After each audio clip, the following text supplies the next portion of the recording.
इस वीडियो में आपको हम बताने वाले हैं स्टीफन कवी की इस book 7 habits of highly effective people से कुछ ऐसी बातें बताऊंगा जो आपके लिए सक्सेस का रोड मैप बन सकती है। तो इन बातों को सिर्फ सुनना नहीं है, नोट डाउन करके अप्लाई करना है। फर्स्ट लेसन है बी प्रोएक्टिव। हमारे ऊपर जब भी कोई प्रॉब्लम आती है या कुछ भी बुरा होता है तो यह चीज हमारे बिहेवियर में दिखने लगती है। क्यों? क्योंकि हम सिचुएशन को रिस्पॉन्ड नहीं करते, सिचुएशन पर रिएक्ट करते हैं। अगर वेदर अच्छा है तो हम अच्छा फील करते हैं, अगर वेदर खराब है तो हम अपना मूड खराब कर लेते हैं कि आज ऑफिस कैसे जाऊंगा, आज काम नहीं होगा। ये रिएक्टिव मेंटेलिटी है। वहीं प्रोएक्टिव लोग अपना वेदर साथ लेके चलते हैं, चाहे धूप हो या बारिश कोई फर्क नहीं पड़ता, जो काम करना है वो करके रहेंगे। इसे एग्जाम्पल से समझते हैं। मानो आपकी जान पहचान का कोई है और उसका कार एक्सीडेंट हो जाता है। डॉक्टर ने बोला है भगवान की दया से अब ये 2 महीने नहीं चल सकता। अब अगर ये 90% लोगों में से है तो तुरंत अपनी इस सिचुएशन पर रिएक्ट करेगा कि अरे बहुत बुरा हुआ, भगवान मेरे साथ ही ऐसा क्यों किया, अब मैं 2 महीने काम पर नहीं जा पाऊंगा, मेरा बहुत नुकसान हो जाएगा।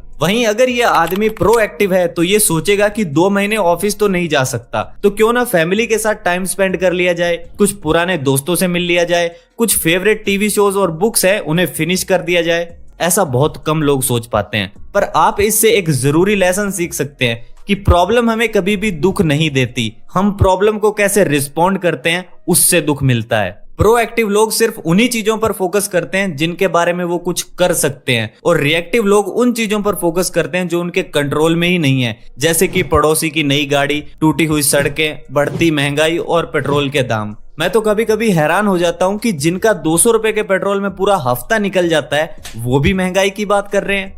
सेकंड है begin with the and in mind. ये प्रिंसिपल कहता है कि इस पूरी कायनात में जो कुछ भी इंसानों द्वारा क्रिएट किया गया है वो 2 बार क्रिएट हुआ है, पहले हमारे माइंड में और फिर रियलिटी में। फॉर एग्जाम्पल, जब भी हम नया घर बनाते हैं तो पहले उसकी एक एक डिटेल का ब्लूप्रिंट बनाना पड़ता है। हमें जब तक क्लियरली पता ना हो तब तक हम घर बनाना शुरू ही नहीं करते।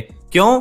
क्योंकि बाद में अगर चेंजेस करने पड़े तो वो इतने महंगे होंगे कि शायद खर्चा ही डबल हो जाए। इसीलिए ऑथर लाइफ में एक रूल फॉलो करने को कहते हैं, कारपेंटर्स रूल, जो कहता है मेजर ट्वाइस कट वंस, यानी 2 बार सोचो फिर डिसीजन लो। अब आपको ये तो पता चल गया कि हर चीज 2 बार क्रिएट होती है, पर यह जरूरी नहीं है कि उसके फर्स्ट क्रिएटर आप हो। यानी आप अपनी लाइफ में जो भी डिसीजंस लेते हो या जो कुछ भी अचीव करते हो वो आपने खुद डिजाइन नहीं किया होता, आपके आसपास के लोग उसे डिजाइन करते हैं। बताता हूँ कैसे।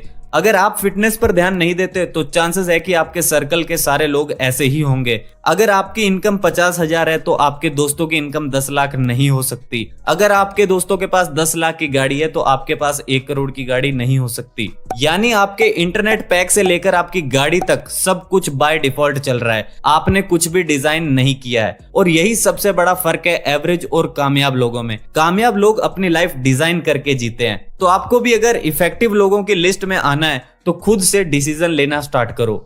थर्ड है टाइम मैनेजमेंट मैट्रिक्स। देखो, एवरेज आदमी हो या फिर सक्सेसफुल आदमी, सभी के पास 24 घंटे ही होते हैं। फर्क सिर्फ इतना है कि कामयाब लोग अपने टाइम को मैनेज करना जानते हैं। तो चलो जानते हैं कि टाइम मैनेज कैसे किया जाता है। इसे ऑथर एक क्वाड्रेंट से समझाते हैं। क्वाड्रेंट के ऊपर की साइड हम लिखेंगे urgent and not urgent task, फिर साइड में हम लिखेंगे important and not important task. Urgent and important task जैसे कि कोई मेडिकल इमरजेंसी है, फूड है, डेडलाइन प्रोजेक्ट है, ये सब इंपॉर्टेंट तो है, साथ ही अर्जेंट भी है, यानी इन्हें जल्द ही निपटाना होगा। फिर आते हैं not urgent but important task, जैसे कि एक्सरसाइज करना, हेल्दी फूड खाना, कोई स्किल सीखना, प्लानिंग करना। ये सब काम इंपॉर्टेंट तो है पर अर्जेंट नहीं है। नेक्स्ट है urgent but not important task, जैसे कि कोई फोन कॉल है, मीटिंग है, टीवी शो है जो आप मिस नहीं करना चाहते।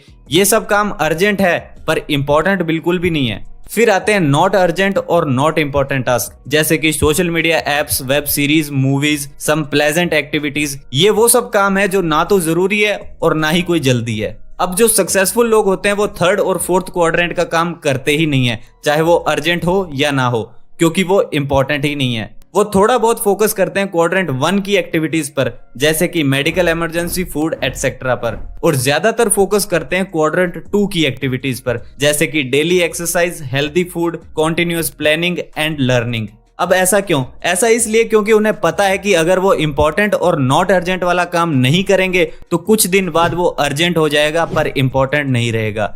जैसे कि हमें पता है कि डेली एक फ्रूट खाना चाहिए, अब यह काम इंपॉर्टेंट तो है पर अर्जेंट नहीं है। पर जब कभी भी आप बीमार पड़ोगे तो ये काम अर्जेंट हो जाएगा पर इंपॉर्टेंट नहीं रहेगा, क्योंकि फ्रूट्स खाने का फायदा तब होता है जब आप हेल्दी हो, तब नहीं जब आप हॉस्पिटल में बेड पर लेटे हो। और ताजुब की बात यह है कि ज्यादातर लोग तभी फ्रूट्स खाते हैं जब वो बीमार होते हैं। तो कोई भी काम को तभी खत्म कर दो जब वो important but not urgent state में है।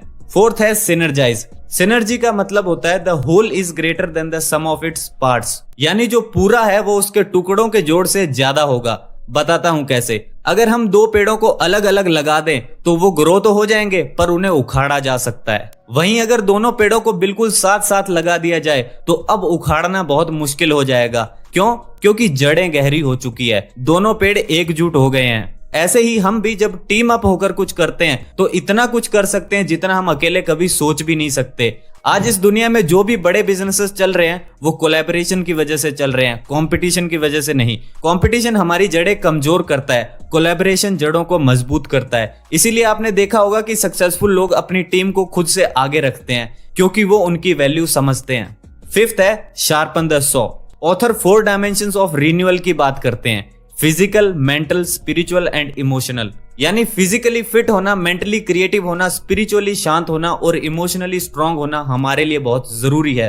अगर हम इन 4 डायमेंशंस के साथ छेड़छाड़ करेंगे तो ये हमारी नाकामयाबी की बड़ी वजह बनती है। पहला, फिजिकल डायमेंशन। इसमें कुछ नया नहीं है, सिंपली हमें अपनी डाइट सही रखनी है, सफिशिएंट रेस्ट लेनी है और रेगुलर एक्सरसाइज करनी है। नेक्स्ट है मेंटल डायमेंशन। बहुत सारे यानी 90% से ज्यादा लोग फॉर्मल एजुकेशन के बाद अपनी मेंटल डायमेंशन पर काम ही नहीं करते। स्कूल के बाद हम ना तो कुछ इन डेप्थ पढ़ते हैं, ना ही नए सब्जेक्ट्स एक्सप्लोर करते हैं और ना ही कुछ लिखते हैं। मतलब हम एक भी ऐसा काम नहीं करते जिससे हमारी मेंटल एबिलिटी टेस्ट हो। इसीलिए ऑथर कहते हैं कि हाईली इफेक्टिव लोग एंटरटेनमेंट की जगह एजुकेशन को चुनते हैं। नंबर 3 है स्पिरिचुअल डायमेंशन। अब इस डायमेंशन का कोई हार्ड एंड फास्ट रूल नहीं है कि ये करना पड़ेगा या ये छोड़ना पड़ेगा। बेसिकली हमें शांत होना है और शांत होना एक पर्सनल आर्ट है। कोई दूसरा आपको डंडा दिखा के नहीं कह सकता कि शांत हो जाओ। शांत होने का तरीका सबका अलग अलग हो सकता है। लाइक कोई मेडिटेशन करके शांत हो सकता है, कोई कीर्तन या भजन सुन के शांत हो सकता है, कोई अकेले पार्क में बैठने से शांत हो सकता है। आपको अपना तरीका ढूंढना है। लास्ट है इमोशनल डायमेंशन। हम इमोशनली कैसे हैं इस बात का पता हमारे रिलेशनशिप्स से चलता है, फिर चाहे वो पर्सनल हो या प्रोफेशनल। इमोशनली स्ट्रांग बनने के लिए हमारी कम्युनिकेशन अच्छी होनी बहुत जरूरी है। हमें सामने वाले पर्सन को सुनना होता है, उसके ओपिनियंस की वैल्यू करनी होती है। कई बार कुछ चीजों को लेकर हमारे ओपिनियंस अलग अलग हो सकते हैं, तो उस समय लड़ना नहीं है, खुद को प्रूव नहीं करना है। ये कमजोर लोग करते हैं, ताकतवर लोग एक्सेप्ट करते हैं, आराम से बात करते हैं। तो दोस्तों ये थी कुछ बातें जो मैंने आपको स्टीफन कवी की book 7 habits of highly effective people से बताई है। वीडियो पसंद आई हो तो लाइक कर दो, शेयर कर दो अपने मित्रों के साथ। मैं मिलता हूं आपसे नेक्स्ट वीडियो में। धन्यवाद फॉर वॉचिंग।